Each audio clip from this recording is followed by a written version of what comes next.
A pattern that you see people fall into so frequently that it's almost scary is one where they keep going along with everybody else's agenda for them. And the narrative goes something along the lines of, oh, I have to do this, I have to help this person in my family, or I have to go over here, or I have to attend this event, right? It's obligation and this feeling that we can't go and do what we actually want or what we genuinely care about, but instead we have to uphold a certain standard and perception that people have of us, right? We need to cater to everybody around us so that we can be liked and loved. And although I'm all for nourishing your relationships and I want you to have strong bonds with the people around you, the people that you care about and that you love, it's also really important that you take a moment to focus on where you really want to spend your time. Not where you think you should and not where other people think you should, but rather where you actually have fun and enjoy spending your time, what you genuinely like to do and what you care about. Not instant gratification to make yourself feel better temporarily and escape, but rather what do you really want to invest into? What impact do you want to make on this world? And to think a little bit bigger, what about the next few generations? Is anybody going to remember the difference that you made or what you contributed? Because if you're not proactively going after something that's meaningful to you, how are you going to feel at the end of the road, at the end of your life? Surely you do not want to be looking back with regret and to feel like you left something dormant. You didn't really tap into your potential. You didn't fully exert yourself because you were just too busy doing all the small stuff that probably wasn't all that important. It's hard to say no. It's hard to really concentrate your energy towards what's important because there's going to be 100,000 different distractions coming up all the time. And it's so easy to go and fall into those because it's really difficult to give something your all, to concentrate and to channel your energy and to really hyper focus. Why do you think so many people's potential really lies untapped? Why are so many people underperforming compared to what their potential is in every area of their life, right? Not just their purpose, but also in their health, in their relationships. If you're going to show up with intent. I'm asking you, what are you doing and why are you doing it? What are you spending your time on all the time that's actually maybe not moving you forward at all? Who are the people that you're spending a little bit too much time around who are actually making you stagnate and spin in circles? Maybe they tell the same stories, they have the same frustrations and complaints, and you just keep listening and indulging in that when you know that really you should be putting your attention to a more constructive use. Remember this incredible asset that you have, your time and your energy, your focus, your ability to choose what you concentrate on.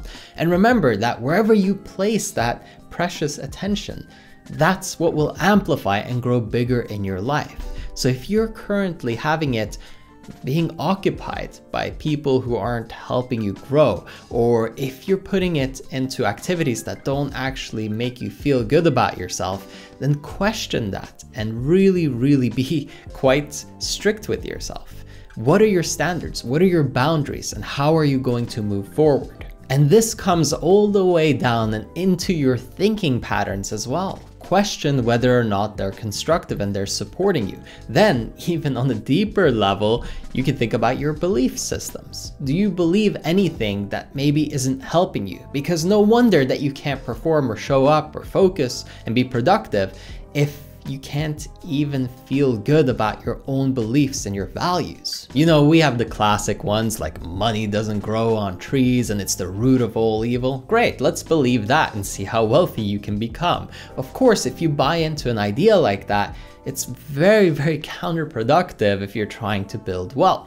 And for example, if you want to take back control of your time, but you believe that you should be doing this, should be doing that, and it's not helping you move in the right direction, then no wonder that you're spinning your wheels.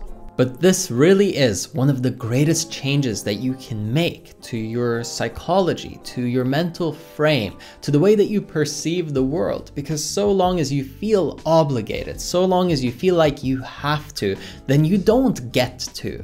And you can never really enjoy, and you can never really be at your best. It's very difficult to operate and function on a high level and to really be dialed in if you don't even buy in to the whole frame, if you don't even believe it. And as much as you love the people around you, if you don't advocate for yourself, if you don't really decide and hold firm your priorities, then other priorities will override yours, and it will be you going along for the ride like a leaf in the wind, and wherever other people decide that you go, that's where you go.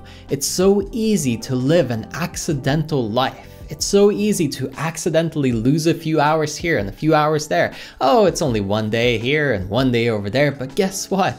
At the end of it, when you look at your whole year, you're going to realize why you didn't achieve as much as you wanted to, why you haven't progressed as far as you wanted to, and why you're stagnating. And then you're going to want to use escapism to cope. And now that vicious spiral is amplifying further, because instead of having put all this good energy in, seeing the great results of all the work that you put in, you're seeing the downside of not having done it. You feel bad, and now you want to run away and do something that stimulates you, that makes you feel better temporarily. And just to make sure this really lands, take a moment to mentally rewind like a movie in your mind. Go back and look at all of the time that you've spent doing things that you didn't really want to be doing, hanging out with people that you maybe didn't want to be around, and really misplacing, misdirecting your attention. Not being deliberate, not being intent, and not being at your very best. And ask yourself, if I had taken all of that time, all of that energy, and put it into something productive, and put it into something that means something to me,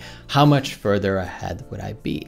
And of course, hindsight is 20/20, and it's easy to look back and criticize yourself, but it's useful in getting leverage. And when you get that leverage, it's easier to get yourself to do the right thing going forward. Not out of guilt, but more feeling that pull, more realizing how much you're really capable of, and envisioning that, really visualizing the best version of yourself, and then aligning yourself with the behavior of that version of you.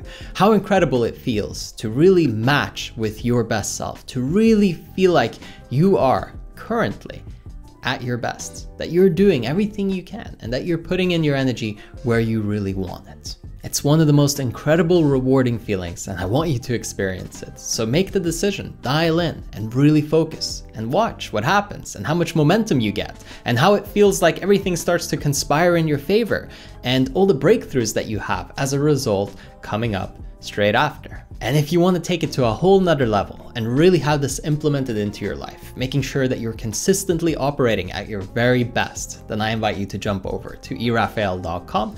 Link is in the description over there. You can book a one-on-one call with me directly. We'll talk, see if it's a good fit, and if so, I can't wait to coach you, make sure that you're performing at your absolute best. Again, if you want to take advantage of it, go to erafael.com. Link is in the description. As always, I hope that you enjoyed this one, and I will catch you on the next one.